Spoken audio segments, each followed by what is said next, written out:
네, 앞서 보신 두 기사 내용대로 GTX 신호선의 도봉 지역 구간이 지하가 아닌 지상으로 조성될 경우 해당 지역 주민들의 반발이 클 것으로 우려되고 있습니다.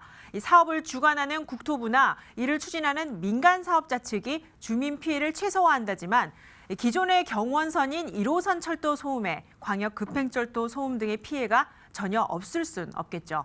네, 대선 공약에도 지하철 지하화가 나올 만큼 도심 외관을 정비하고 지상 구간을 활용하자는 시대가 됐는데 네, 이 사안에 대해 도봉 지역의 입장을 좀 더 들어보겠습니다. 네, GTX 신호선 추진을 위해 구성된 수도권 동북부 연장추진위원회 간사를 맡고 있는 이동진 도봉구청장을 화상으로 연결하겠습니다. 네, 안녕하십니까? 네, 반갑습니다. 네, 반갑습니다. 네, 먼저 GTX 신호선 변경 내용을 도봉구에서 언제 인지하고 또 문제점을 제기하게 됐는지부터 그 배경부터 좀 알려주시죠. 네, 이 GTX 신호선은 말씀하셨다시피 10년 넘게 다양한 논의를 거쳐서 사업 계획이 확정이 됐습니다.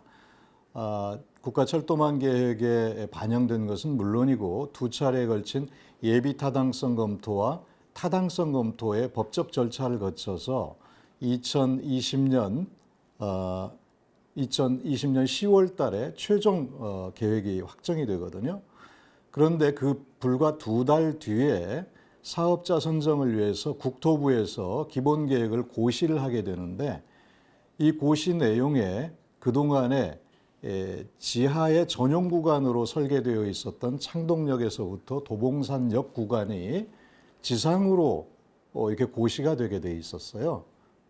저희는 그때까지만 해도 몰랐습니다만 우선 협상 대상자가 선정되고 그 선정된 우선 협상 대상자가 사업 계획을 제안하게 되는데 그 제안의 내용을 보고서야 저희가 알게 됐습니다.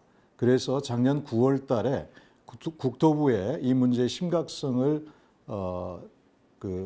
고려해서 원래대로 이 문제에 대해서 원래대로 원상을 회복해달라라고 하는 요구를 하게 됐고 어떤 절차와 과정을 거쳐서 이 기본 계획이 변경이 됐는지 사유를 알려달라고 했는데 지금까지 아무런 답변이 없습니다. 네. 네, 이 문제 제기를 위해 국회의원을 포함해 또 지역구 구의원과 또 직접 기자회견에 동참하셨는데 이 수도권 동북부 연장 추진 간사 입장에서 이 창동역에서 도봉산역 구간의 지상 계획이 추진될 경우 지역에 미치는 영향이 상당히 클 것 같습니다. 네, 그렇습니다. 네, 어떤 문제가 있다고 볼 수 있을까요? 우선은 이렇게 갑작스럽게 오랫동안 논의돼서 결정된 것을 갑작스럽게 변경하는 것은 국가의 기본 정책에 대한 신뢰성의 문제라고 생각을 합니다. 그리고 약 3천억 원에 이르는 비용이 절감되는 효과가 있어요. 사업자 입장에서는. 그런데 주민 입장에서는 그만큼의 교통 편익이 줄어드는 것이죠. 누구를 위해서 이 사업을 하는가에 대한 기본적인 목표가 흔들리는 것이라고 저는 생각을 하고요. 구체적으로는 그동안의 경원선이 이 구간을 운행하는 경원선이 하루에 260회의 열차가 운행을 합니다. 그리고 예정되어 있는 GTX 신호선이 운행을 하게 될 경우는 그것만 해도 122회의 운행이 예정이 되어 있거든요. 이것을 지상으로 공용을 하게 된다 그러면 그만큼 이 속도의 간섭과 운행의 간섭이 따를 수밖에 없고 그래서 운행 횟수가 줄고 속도가 줄을 수밖에 없는 것입니다. 누구를 위한 GTX 신호선인가 우리는 근본적인 문제 제기를 할 수밖에 없는 것이죠.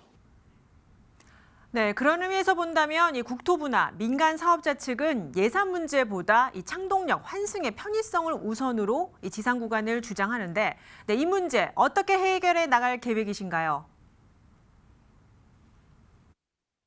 네, 10년 넘게 걸쳐서 논의하고 확정된 계획입니다. 불과 2개월 만에 계획을 변경한다는 것은 도저히 이해할 수 없는 것이고 국토부에서는 이것이 단순한 실무자의 실수다. 이렇게 얘기를 하고 있습니다만 실수라고 한다면 당연히 원상 회복을 하는 것이 맞다고 생각합니다. 이것은 비용의 문제나 편익의 문제를 수도 없이 논의해서 확정된 결과이기 때문에 반드시 원상 회복이 돼야 된다. 만약에 이 문제에 대해서 국토부가 소극적이라고 한다면 저희는 감사원에 감사 청구 내지는 법적인 여러 가지 이 문제에 대한 제기까지도 해 나갈 생각이고 주민들의 강력한 의지를 보이기 위해서 주민 서명 운동도 전개할 생각입니다. 네, 새해 시작과 함께 이 문제가 도봉 지역의 가장 큰 숙제가 됐는데 마지막으로 올해 구청장 임기까지 지역 주민들에게 어떤 행정을 펼칠 계획인지 새해 계획도 한 말씀 해주시지요. 네, 주민 여러분께 그동안 제가 3번의 구청장을 할 수 있도록 지원해 주시고 성원해 주신 데 대해서 진심으로 감사의 말씀을 드립니다. 이제 제가 6개월의 임기가 남았는데요. 남은 기간 동안에도 최선을 다해 노력하고자 합니다. 올 상반기만 해도 10년 넘게 추진해왔던 서울 아레나 2만석 규모의 대중음악 공연장, 우리 도봉구의 미래를 바꿀 이 문화 인프라가 올 5월 달에 착공할 예정입니다. 또 민자 역사도 10년 동안 중단되어 왔던 것이 이제 곧 공사 재개가 될 예정인데요. 이런 일들이 잘 추진될 수 있도록 최선의 노력을 다하겠습니다. 네, 지금까지 이동진 도봉구청장과 함께 도봉 지역 GTX C노선 변경 문제 해결점과 또 새해 계획에 대해 들어봤습니다. 네, 오늘 말씀 감사합니다. 네, 고맙습니다.